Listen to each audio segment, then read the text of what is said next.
বিদেশিদের দাবিদারি করতে করিডোর ও বন্দর দেওয়ার খেলায় মেতেছে সরকার। এবার এমন মন্তব্য করলেন গণ অধিকার পরিষদের সাধারণ সম্পাদক রাশেদ খান। উল্লেখ করেন, বিনিয়োগ ও রোহিঙ্গা ফেরত নিয়ে কথার ফুলঝুরি ছড়াচ্ছে সরকার।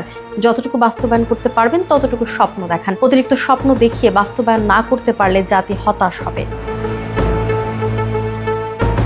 এ সময় সংস্কার ও বিচারের পক্ষে নিজের অবস্থান দেন তিনি।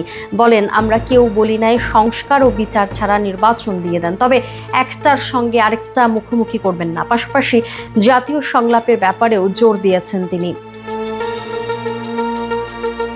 বলেন, সরকারকে বলতে চাই, জাতীয় সংলাপ যাতে চা নাস্তার মধ্যে সীমাবদ্ধ না থাকে। দলগুলোর সঙ্গে আলোচনার ভিত্তিতে কি সিদ্ধান্ত নিলেন তা জাতিকে জানান, নতুবা এই সংলাপ ব্যর্থ হিসেবে বিবেচিত হবে। বিচার, সংস্কার ও নির্বাচনের রোডম্যাপ প্রকাশ করা নিয়ে এত গড়িমসি কেন?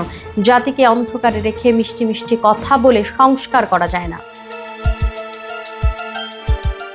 10 মাসে কি সংস্কার করলেন? সরকারের উদ্দেশ্যে এমন প্রশ্ন রাখেন তিনি। পদত্যাগের নামে ইমোশনাল ব্ল্যাকমেইল করে জাতিকে বিভ্রান্ত করার মধ্যে নিশ্চয়ই কোনো রহস্য আছে বলেও মন্তব্য রাশেদের। প্রধান উপদেষ্টার পদত্যাগের গুঞ্জন কিভাবে একটি রাজনৈতিক দলের নেতার মুখ থেকে শুনতে হয়, এমন প্রশ্নও রেখে গেছেন তিনি।